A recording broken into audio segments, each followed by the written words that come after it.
podcast Historia Universal Contemporánea. Bonus track, especial de aniversario. Bienvenidos, esto es Historia Universal Contemporánea, el podcast en el que analizamos procesos históricos que tienen que ver con nuestro presente. Soy Raimundo Salcedo y hoy nos vamos a salir del guión habitual de este podcast porque en abril de 2026 el podcast Historia Universal Contemporánea cumple 6 años de su creación. 6 años de altibajos en un proyecto que inició como consecuencia de una gran afrenta que fue la pandemia del COVID-19 que paralizó al mundo entero en 2020. Este episodio estaba planificado para estrenarse el año pasado, cuando se cumplieron 5 años del podcast, pero por circunstancias de índole personal no fue posible prepararlo entonces, pero desde hace algún tiempo estoy convencido de que ya es necesario. Primero que nada, no quiero que te alarmes, esto no es el final del podcast, ni mucho menos.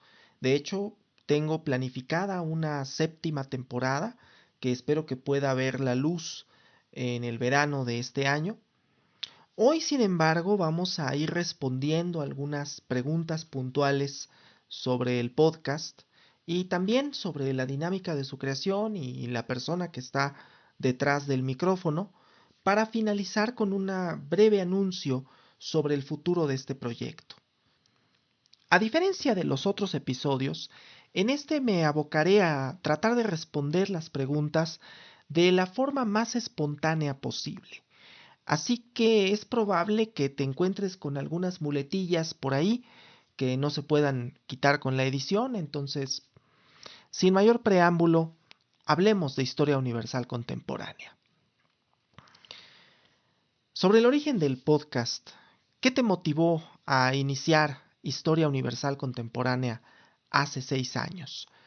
Pues bueno, habría que decir primero que nació en la pandemia, en un contexto pues bastante complicado de clases grabadas, que fueron realmente clases improvisadas que trataban de salvar el curso para mis estudiantes, porque pues estábamos ya en marzo del 2020 y bueno, sucedió que ocurre la pandemia, nos tenemos que ir a clases virtuales y no había mucho material para poder hacer que la cosa funcionara, teniendo ya de frente exámenes cuatrimestrales que serían en abril y teniendo pues un tema ahí cortado de tajo que era precisamente la Segunda Guerra Mundial.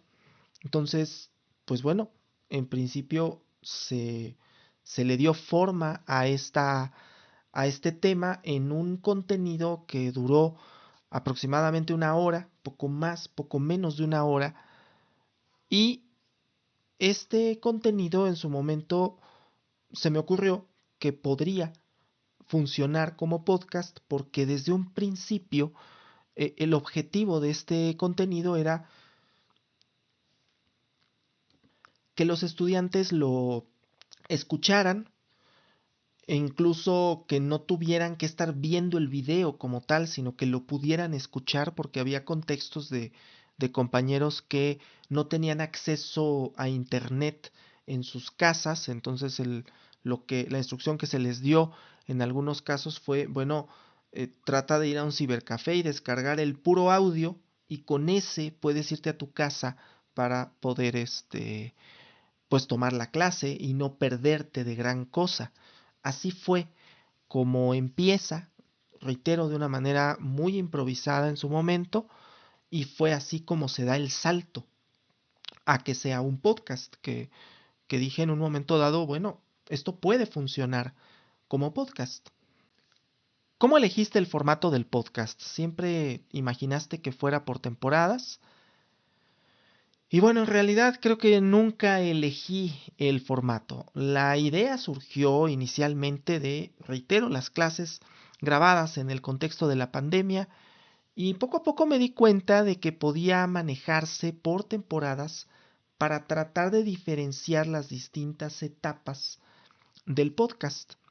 Eh, Debo decir que la duración de los episodios fue algo complicado al principio. Las clases son ordinariamente de 1 hora, pero debo decir que aunque yo he visto y escuchado varios podcasts que tienen esta duración, incluso de 1 hora y media, 2 horas, a mí en lo personal, el contenido de esa duración a veces me cuesta trabajo seguirlo.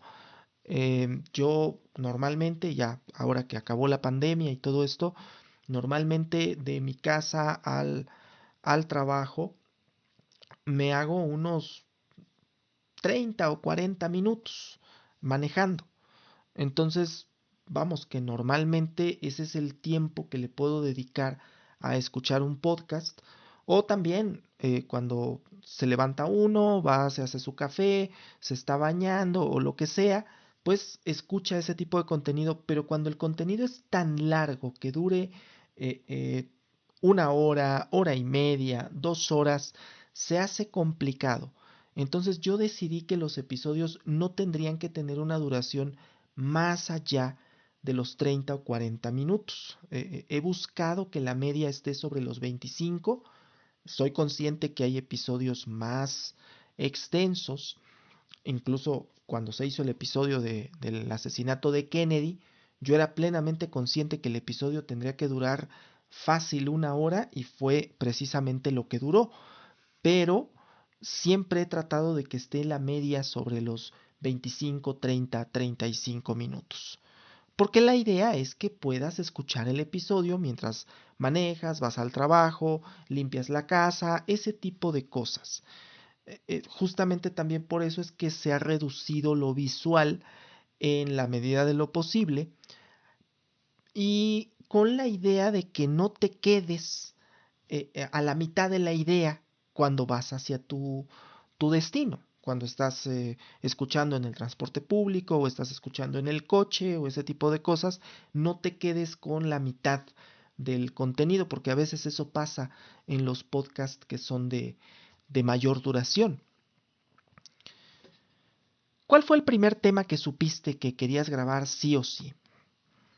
Pues bueno, el primer tema que grabamos en realidad fue la Segunda Guerra Mundial, porque yo sabía perfectamente que era un mero resumen de 1 hora para que sirviera como una guía a mis alumnos, porque las clases se cortaron poco después de cerrar ese tema en la clase presencial y estaban próximos a presentar examen. Entonces la idea era que tuvieran un contenido pues cuando menos coherente, completo, para poder preparar su examen. Justamente por eso, y he notado que es una crítica frecuente en los comentarios, que ese episodio suele tener algunos reduccionismos muy eh, claros. Yo soy plenamente consciente que hay algunos reduccionismos o simplificaciones dentro de ese episodio, precisamente por la manera en que fue concebido y el para qué fue concebido inicialmente. Sabía yo perfectamente que se trataba de un tema que daba para mucho más y que eventualmente habría que darle más profundidad. Entonces, en el 2022 me decidí a hacer esta parte de hacer una temporada sobre la Primera Guerra Mundial, luego en 2023 una sobre la Segunda Guerra Mundial y en 2024 que me propuse con la Guerra Fría, que es la temporada que apenas terminamos. ¿Qué expectativas tenías al empezar y cuáles cambiaron con el tiempo? Bueno, francamente yo esperaba que me escucharan 2 o 3 personas y que el contenido se diluyera pronto en las redes sociales. Incluso llegué a pensar que lo abandonaría pronto. Hubo por ahí un par de momentos en 2021 que hubo, pues sí, la idea de que tal vez se abandonaría el proyecto. Y recientemente también, pues por algunas circunstancias de índole personal, se llegó a barajar esa posibilidad, pero vamos que inicialmente yo pensaba que iban a ser un par de personas y la realidad es que fue muchísima más la gente que escuchó este proyecto o que escucha este proyecto semana con semana. Con el tiempo, con los primeros comentarios, fue gratificante, fue interesante ver cómo a muchas personas les resultaba atractivo el contenido, a pesar de las limitaciones de las que soy consciente que tiene y ha tenido este contenido, porque en realidad había limitaciones técnicas muy grandes. Sobre el proceso creativo, ¿cómo seleccionas los temas de cada temporada? Pues al inicio los temas fueron los que venían en el programa de estudios. La primera temporada fueron los temas que estaban en el programa de estudios y que faltaba por completar. La segunda temporada fue en función precisamente de los temas que no se habían abordado en la primera, eh, buscando como eh, completar esos huecos faltantes. La tercera temporada, puedo decir que fue quizá la primera, que buscó tener algún tipo de continuidad, que hubo un hilo conductor, se seleccionaron temas, fue una temporada de temas selectos, debo decir. Y a partir de la cuarta hubo un eje temático muy claro para cada temporada. La Primera Guerra Mundial, la Segunda Guerra Mundial, la Guerra Fría, y en cada temporada añadir bonus tracks para los temas periféricos. ¿Cómo decides qué sí incluir en un episodio y qué dejar afuera para que no sea una clase de 2 horas? Bueno, en realidad, habría que decir que trato de no salirme de más del tema. Los episodios desde hace algún tiempo están guionizados, no por otra cosa, sino porque a veces la improvisación da pie a que uno se vaya por las ramas a otras cosas, a otros temas, y en realidad para algo tan serio como lo es hablar de historia, pues uno tiene que tratar de ser un poco más lineal. También trato de no caer en la desmitificación o en esas cajas de anécdotas que a veces son los contenidos de historia. De hecho, creo que varias veces, y se puede deducir de varios episodios, en donde digo que a mí no me gusta esto de los que desmitifican la historia, que dicen te la contaron mal o ese tipo de cosas. Me parece que muchas veces sale sobrando y muchas veces nada más es poner algunos prejuicios en el micrófono. Y bueno, acá tratamos de ser pues un poquito menos prejuiciosos con el contenido que estamos generando. La estructura que hemos manejado de los episodios es eh, una introducción, los hechos, los comentarios históricos e historiográficos y el cierre en donde hemos tratado de poner la bibliografía correspondiente. Hay algunos episodios que se han extendido mucho. El caso del capítulo sobre la muerte de John F. Kennedy sigue siendo el que recuerdo que me dejó además muy exhausto y a la vez satisfecho con el resultado. Y es un episodio de 50 y tantos minutos, porque yo sí puedo decir, aunque la duración media ha tratado de ser de 25 o 30 minutos, pues sí trato de no omitir lo esencial. ¿Cuál es la parte más tardada del proceso? Investigar, escribir, grabar, editar. Bueno, definitivamente todas las partes son tardadas, pero muchas veces la investigación previa es la que más se toma su tiempo, ya que muchas veces hay que contrastar, muchas posturas historiográficas, a veces hay que buscar más bibliografía y hay una bibliografía que se contradice con otra, a veces tengo que romper el molde de las propias concepciones que tengo sobre el tema que estamos estudiando, al punto que de hecho se han dado el caso y ha habido comentarios que incluso lo han resaltado, que en un capítulo se dijo una cosa y en otro capítulo se dice otra completamente distinta, pero en esos casos se trata de fundamentar siempre lo que se está diciendo. No, no es que yo cambie de interpretación como una veleta, sino que a veces pues la interpretación que se tiene inicialmente es una, pero yendo más profundo en la bibliografía encuentra uno interpretaciones más pues más convincentes y que son contrarias a la interpretación inicial. ¿Cómo estructuras un guión? ¿Qué elementos consideras indispensables? La estructura que vengo manejando desde la tercera temporada es, reitero, introducción, hechos, comentarios y el cierre. Pero a veces se añaden o se suprimen estas por cuestiones. Para empezar, se han trabajado episodios divididos ya en las últimas temporadas, precisamente para tratar de que se mantenga esa estructura de los 20, 25, 30 minutos y que decimos, bueno, vamos a dividir en dos partes para que el espectador pueda escuchar por separado estas dos partes y sin embargo sigan siendo parte de un todo, como es el caso del episodio de Vietnam o el final de la quinta temporada.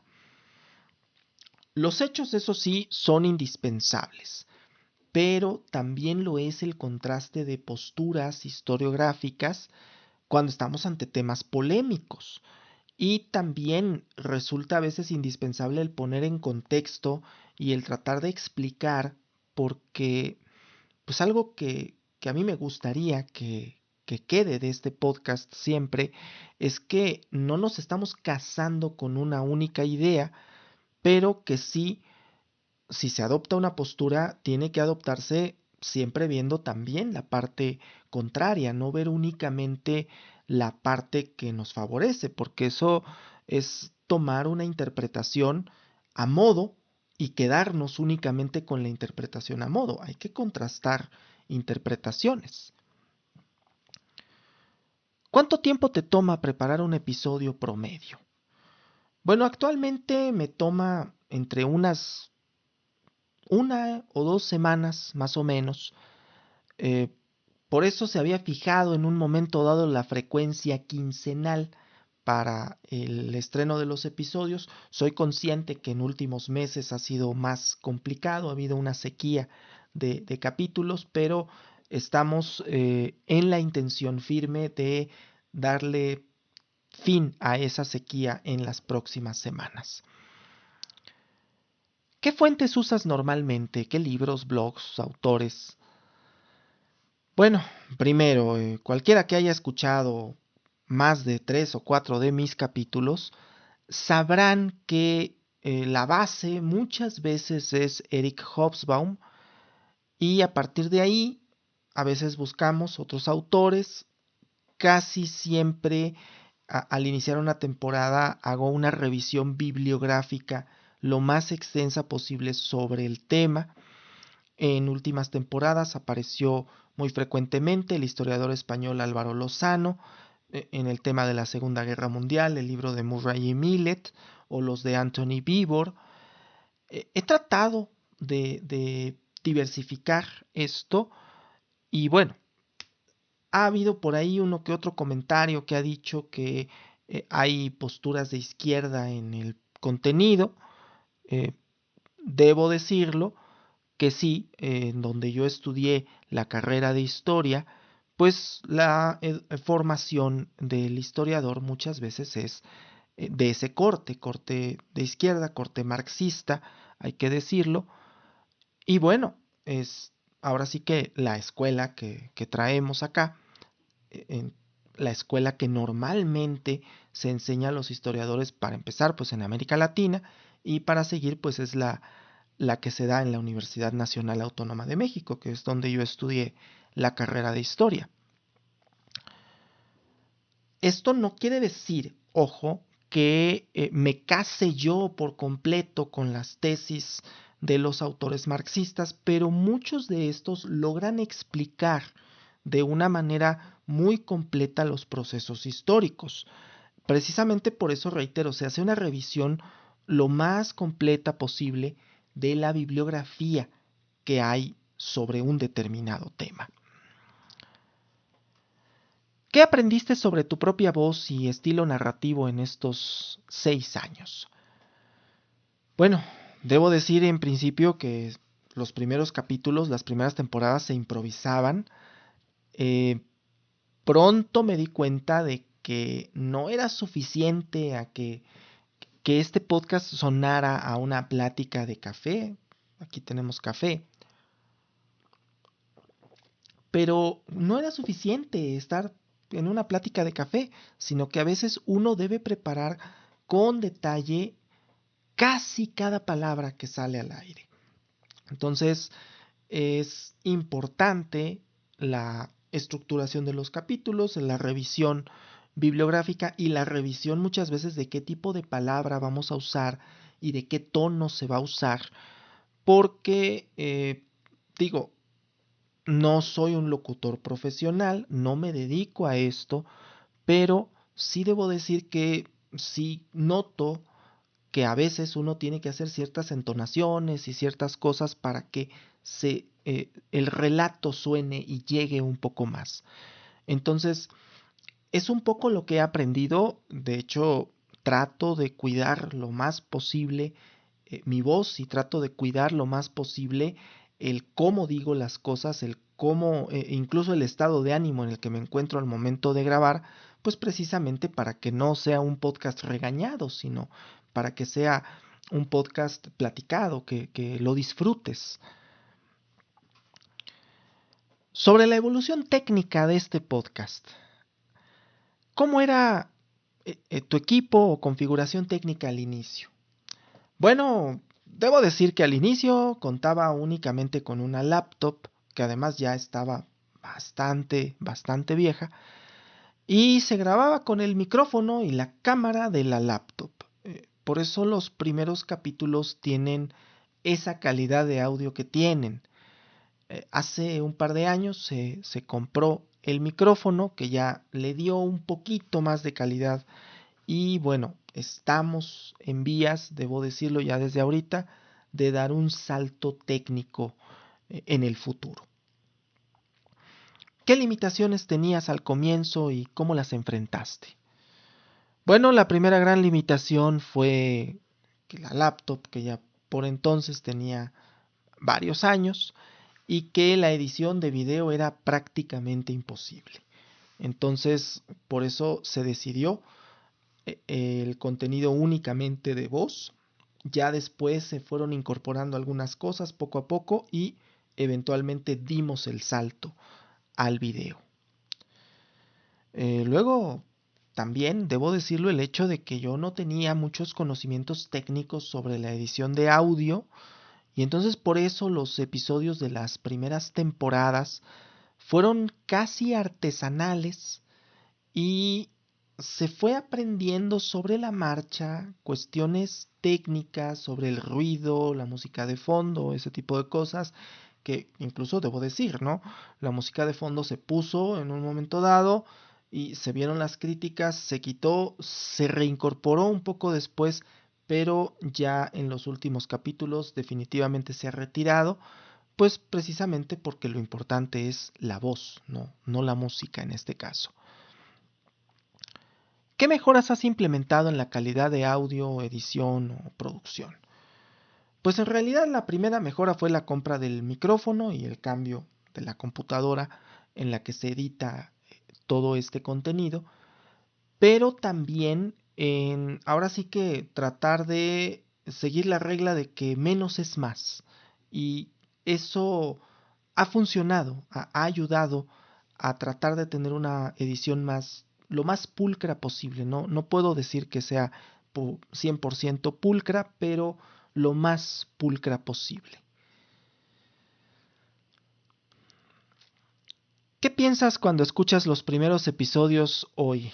Bueno, debo decir que ya casi no los escucho. Ya tiene un tiempo que Siento a veces que estos episodios se grabaron hace una eternidad, aunque apenas sean 5 años, 6 años de haberse grabado, pero se parecen tan lejanos después de la evolución que ha habido en el podcast, después de haber resuelto ciertas cuestiones de ya no más música de fondo, de vamos a agregar un programa de edición un poco más sofisticado, vamos a implementar un micrófono, vamos a guionizar los episodios.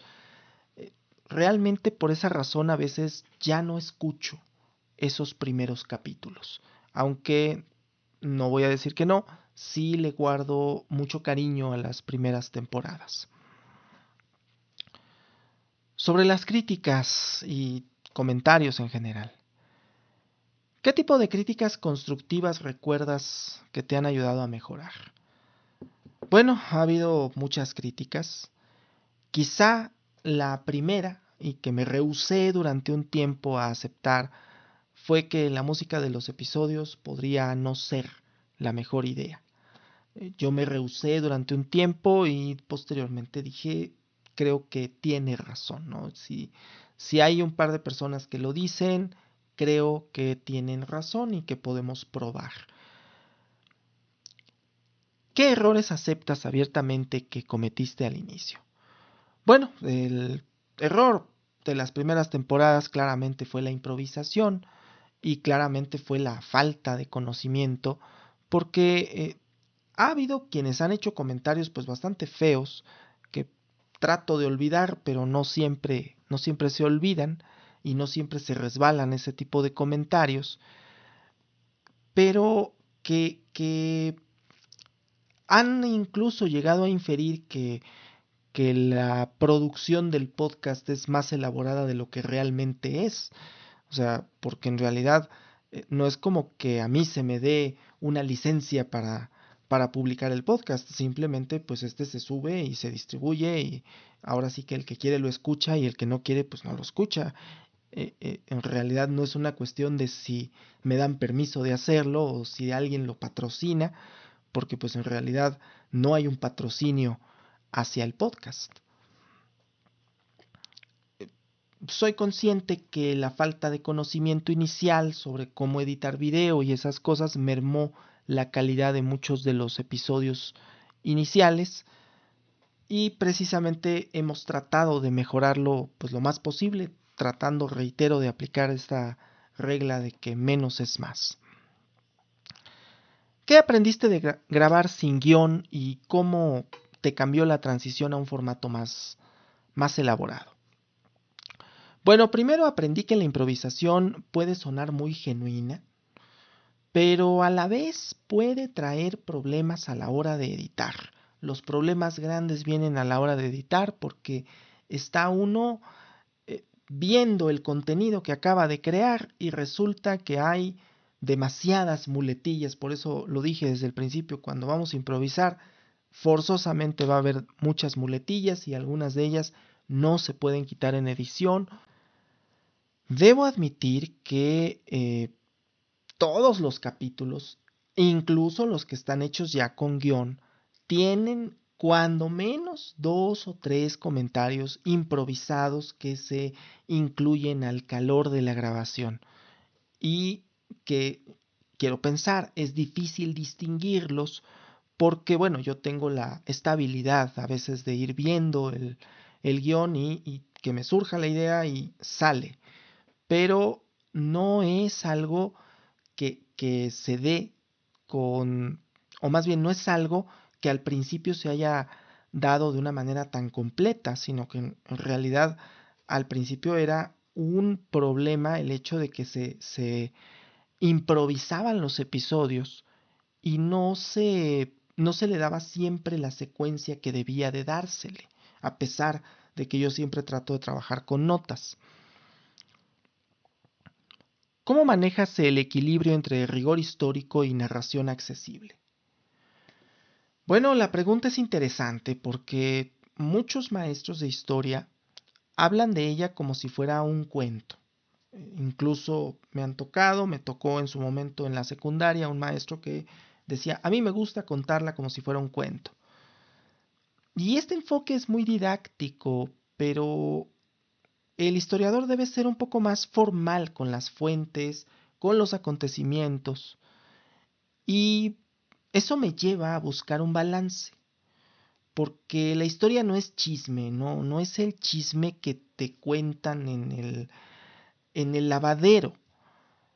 La historia es un poco más compleja que eso, pero el chisme es lo que suele atraer a la audiencia, es lo que suele atraer a las personas para que escuchen el contenido.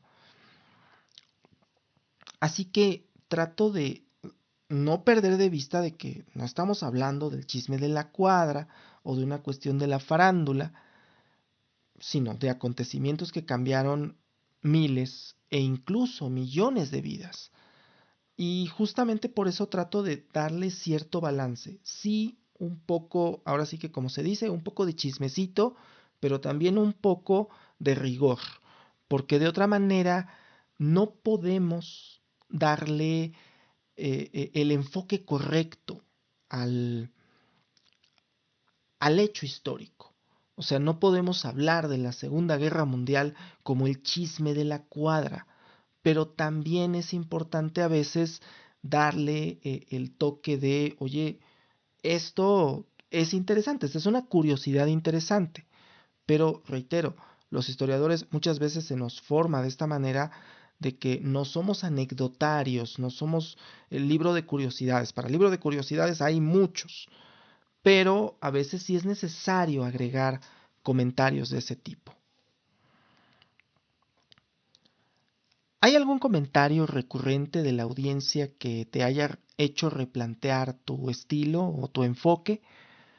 Bueno, ha habido varios, reitero que luego ha habido algunos comentarios y justo por eso yo en cada episodio últimamente trato de decirlo, que los comentarios sean con respeto, con civilidad, pero bueno, a veces hay personas que no lo entienden o que pues les vale directamente. Yo evito hacer comentarios al respecto, pero sí ha habido algunos muy puntuales y críticas constructivas que han dicho, bueno, oye, quizá simplificas demasiado, bueno, vamos a tratar de no simplificar mucho, o ciertos casos en donde ha habido alguna imprecisión en los episodios, que ahí sí debo decir, cuando hay alguna imprecisión y una persona me lo hace saber, y me lo hace saber pues de una manera eh, eh, educada, de una manera no confrontativa, no así como de yo tengo la razón, pues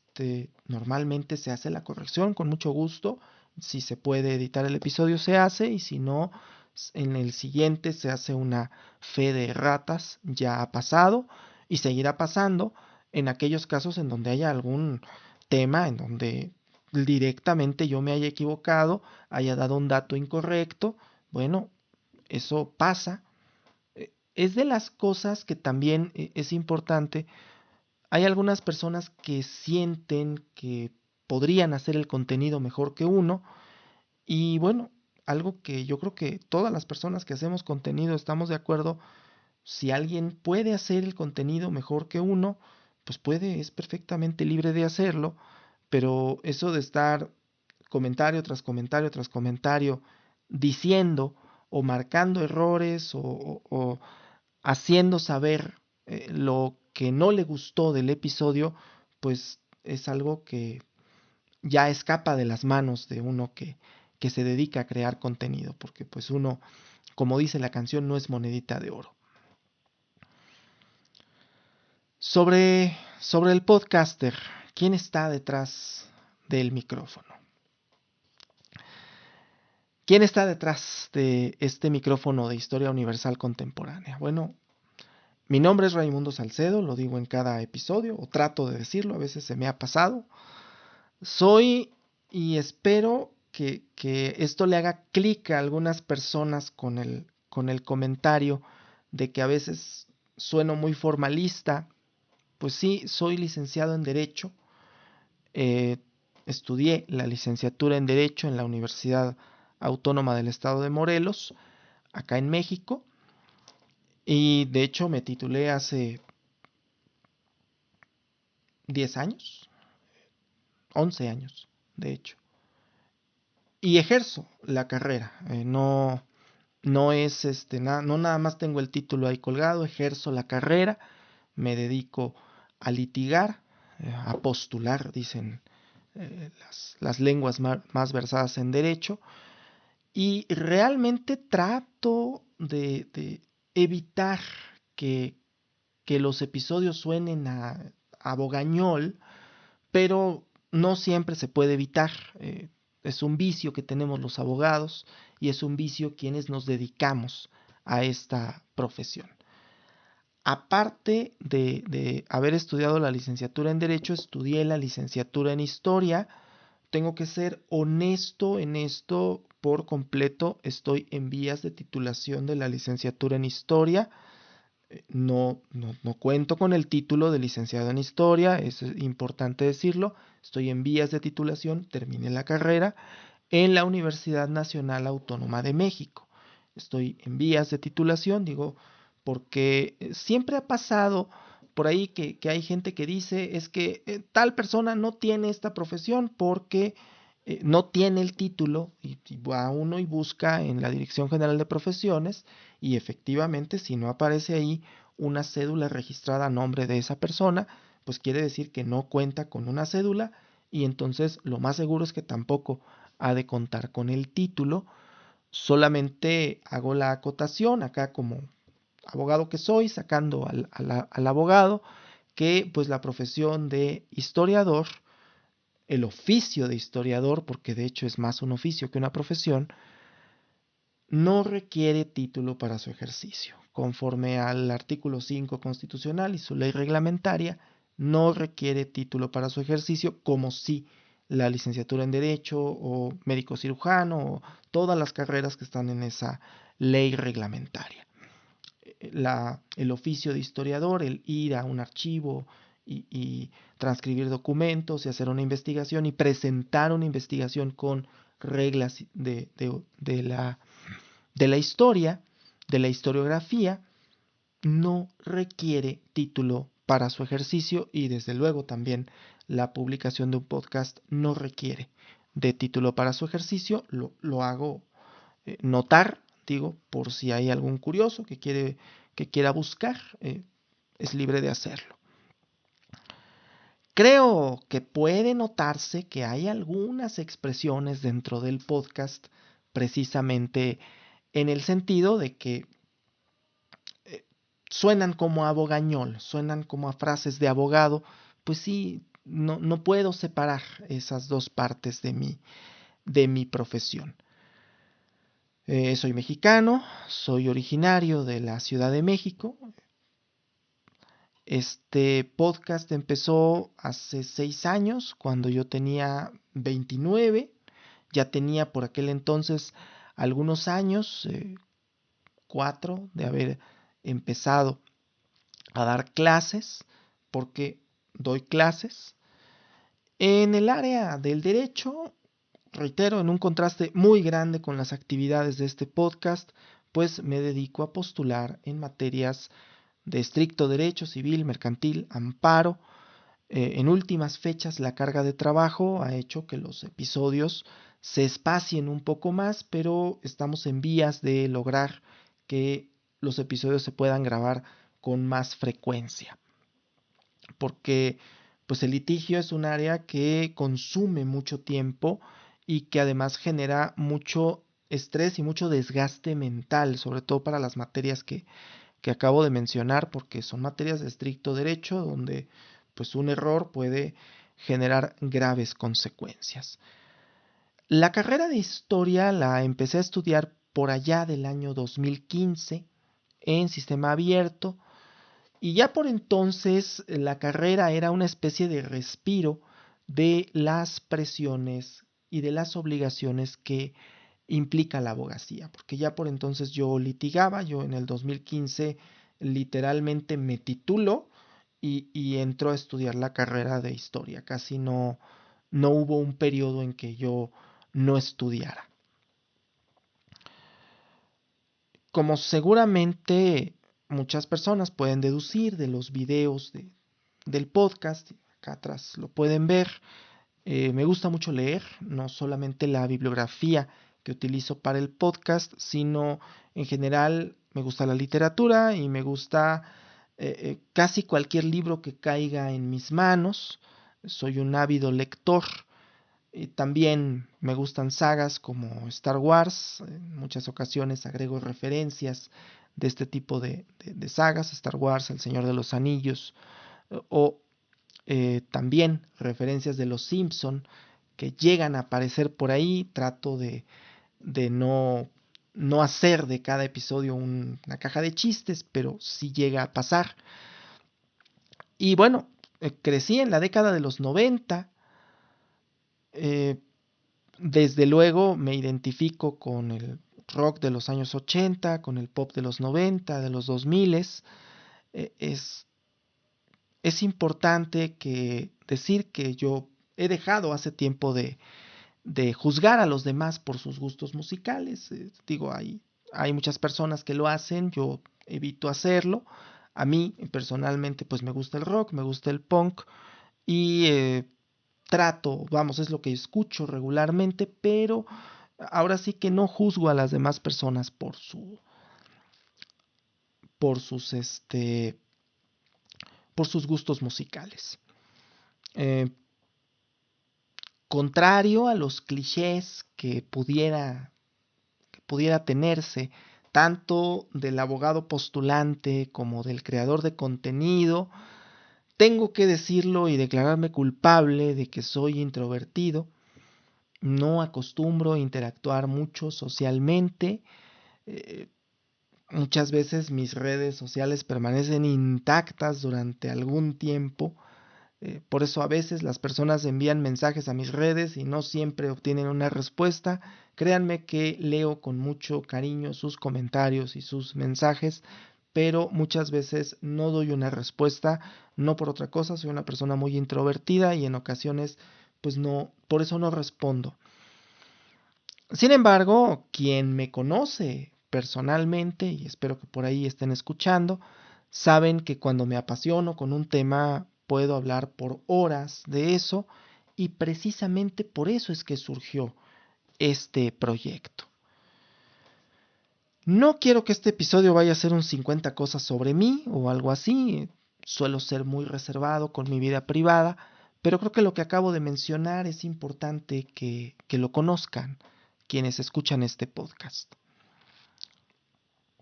¿Qué parte de tu formación influye más en tu manera de explicar el fenómeno histórico? Bueno, por un lado, la formación social de la carrera de Derecho es muy importante, aunque lamento decir que muchos de los comentarios clasistas, de los comentarios más clasistas que vas a escuchar en tu vida, pues van a venir de los abogados. Eh, es un gremio así y bueno, yo estoy acostumbrado a interactuar con ese gremio, pero pues no, ahora sí que no bateo por ese lado. Sí hay una formación inicial de aspectos sociológicos en la carrera de Derecho, pero quizá lo que más influyó fue que en la carrera de Historia llevé varias materias relacionadas con esto, incluso 2 materias de materialismo histórico, y el enfoque de la carrera en la UNAM es mucho en corte marxista. Ahí sí lamento decirlo, para aquellos que han hecho ese tipo de comentarios de que hay sesgos de izquierda, pues sí los hay, no voy a decir que no, claro que los hay, porque es la formación que tenemos los historiadores, es la formación que yo tuve, y sin embargo tratamos de ser críticos, porque de hecho, pues el marxismo en materia de historia, el materialismo histórico, se trata precisamente de eso, de hacer la historia crítica. Sí, el enfoque de la concepción materialista de la historia ha sido muy importante, porque se basa en una visión no necesariamente directa, sino crítica de todo lo que está construido y de todas las visiones que ha habido en el pasado, y dudar de las posturas y buscar explicaciones que traten de abordar todo el contexto, todos los problemas y situaciones materiales. ¿Qué te emociona de este proyecto? Bueno, en principio me emociona que hay muchas personas de muchas partes del mundo, de muchas partes del continente americano que escuchan. Y bueno, que en cuanto termino yo de grabar un episodio ya lo quiero ver publicado, ya quiero ver algunas de las reacciones y bueno, me obsesiono mucho con esa parte. ¿Qué te ha sorprendido de tu propia evolución como divulgador? Bueno, en principio he aprendido a cuidar mucho los comentarios que se dicen. Los primeros episodios fueron prácticamente sin filtro y posteriormente se trató de cuidar lo más posible esos comentarios porque, ojo, crear contenido implica una gran responsabilidad y respeto que se le debe a la audiencia.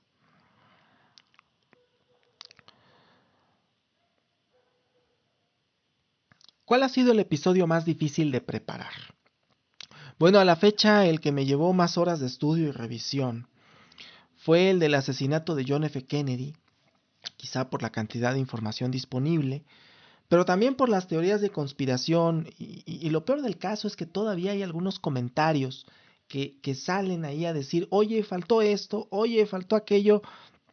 Yo a veces ante ese tipo de comentarios digo, bueno, sí, quizá faltaron algunas cosas, pero pues es un episodio de 1 hora, no un documental de 3 horas. ¿Qué episodio te ha dejado más satisfecho?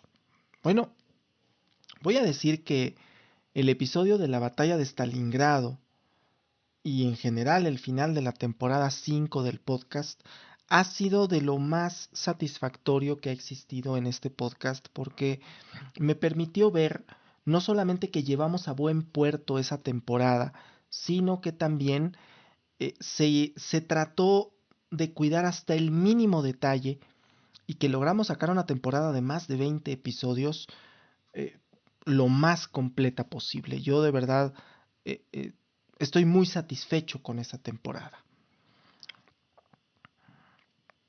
¿Hay algún error simpático, anécdota de grabación, blooper? Bueno, hay una que se repite por ahí en comentarios.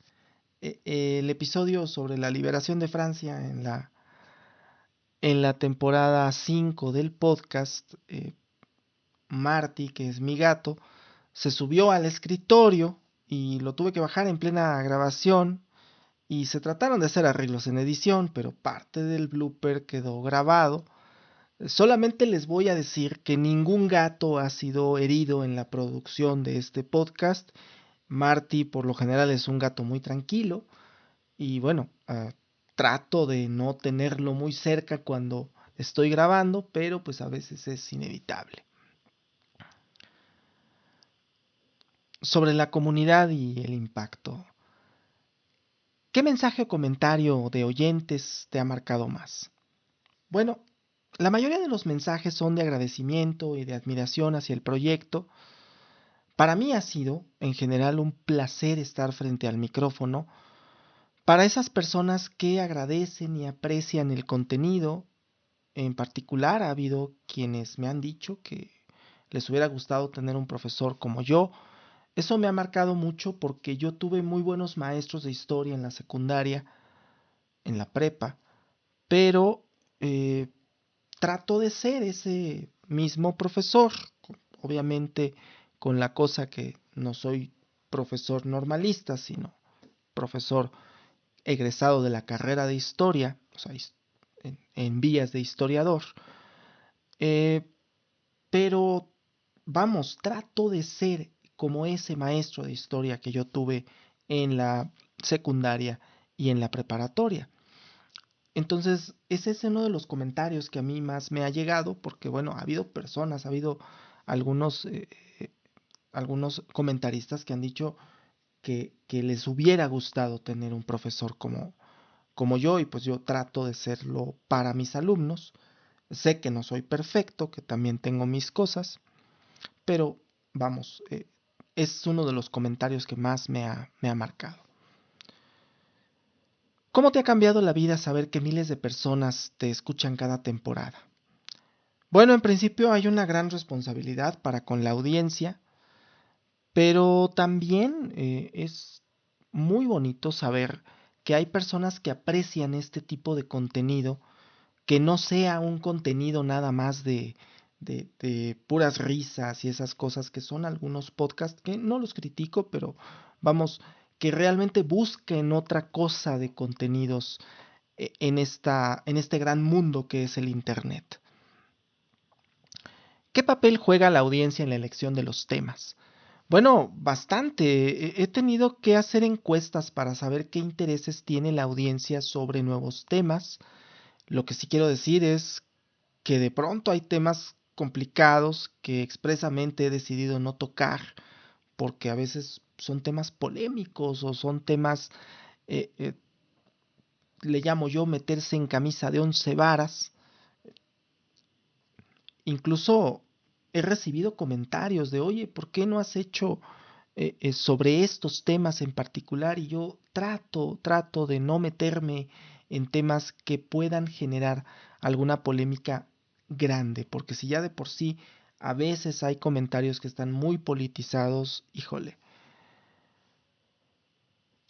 ¿Qué te gustaría que quienes escuchan el podcast se lleven de cada episodio? Bueno, me gustaría que se lleven una postura crítica sobre la historia. No me gustaría que se crea que en un podcast de 30 minutos vamos a tener la única verdad absoluta sobre los hechos históricos, sino que quien escuche aprenda a diferenciar fuentes, aprenda a contrastarlas un poco y a decir, bueno, voy a investigar más. Y si no me satisface la explicación que me está dando, puedo investigar más. Para eso es. Eh, un poquito como en ese mensaje de esa serie que también me gusta mucho, de los expedientes secretos X, la verdad está allá afuera. Sobre el futuro del podcast, ya para cerrar este episodio que ya está haciéndose larguísimo. ¿Qué temas vienen después de la Guerra Fría? Bueno, la séptima temporada tiene intenciones de regresar a los temas del largo siglo XIX, la era de la Revolución, la era del capital, la era del imperio, ahora de una forma más completa, incluso con un enfoque más global. Aún no sé si la temporada va a ser sobre una de esas eras o sobre todo el largo siglo XIX, estamos en fase de concepción. Y después de eso, la idea es que vayamos a temas que incluso escapen del periodo contemporáneo. Ya por ahí hubo una encuesta en donde la gran mayoría dijo sí estamos de acuerdo en irnos a otros temas, ¿no? Se me ocurre la Edad Media, no sé. Hay todo un mundo de conocimiento histórico que podemos explorar y del que podemos platicar en este podcast. ¿Qué te ilusiona de las temporadas futuras? Me ilusiona la idea de explorar periodos históricos que no hemos tocado antes y que a veces caen en muchos clichés. Acabo de mencionar la Edad Media y de verdad yo podría hablar durante 3 horas sobre la Edad Media y me gustaría hacerlo en este micrófono y me gustaría hacerlo en este formato. ¿Qué cambios técnicos o creativos planeas para los próximos años? Bueno, hay intención de hacer ajustes de micrófonos, cámaras, quizá el set de filmación, todavía no estamos seguros, pero eso va a ser con calma. No esperes que haya un cambio abrupto de una temporada a otra. Y bueno, estas han sido las preguntas que tenía yo preparadas para este fin. Ya para finalizar, quiero hacer un pequeño anuncio sobre el futuro de este proyecto. En primer lugar, que en las próximas semanas vas a ver publicados los episodios bonus track que corresponden a la sexta temporada sobre aspectos periféricos de la Guerra Fría, como lo hemos tenido en temporadas anteriores, ya están en proceso de producción y se van a publicar en las próximas semanas. Ahora bien, he recibido una serie de comentarios o más bien quejas que son bastante frecuentes en los episodios de las primeras 3 temporadas respecto a cuestiones técnicas o a cuestiones del contenido en su momento, los comentarios que se hicieron, etcétera. Y la verdad, barajé durante un tiempo la posibilidad de borrar definitivamente esos episodios e incluso, reitero, de terminar por completo el proyecto. Sin embargo, la decisión que he tomado es mantenerlos, pero marcarlos como archivo del podcast. Por lo que estamos considerando que a partir de mayo de este año, estos episodios tendrán en la portada y en la descripción un aviso de que son archivo del podcast y se va a cerrar la caja de comentarios para esos episodios de las temporadas 1, 2 y 3.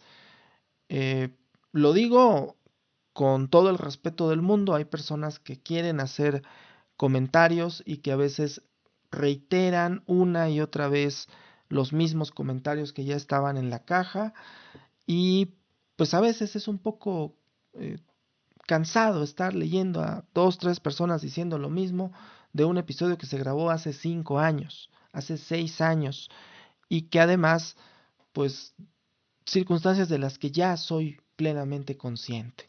Entonces, por eso se ha tomado esa decisión.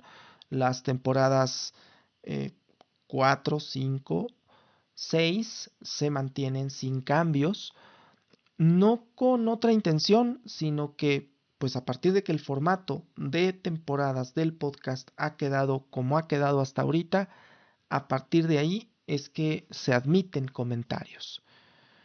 Si las circunstancias lo permiten, para junio de este año verá a la luz la nueva temporada de este podcast que me planteo iniciar con el largo siglo XIX, como ya lo comentamos.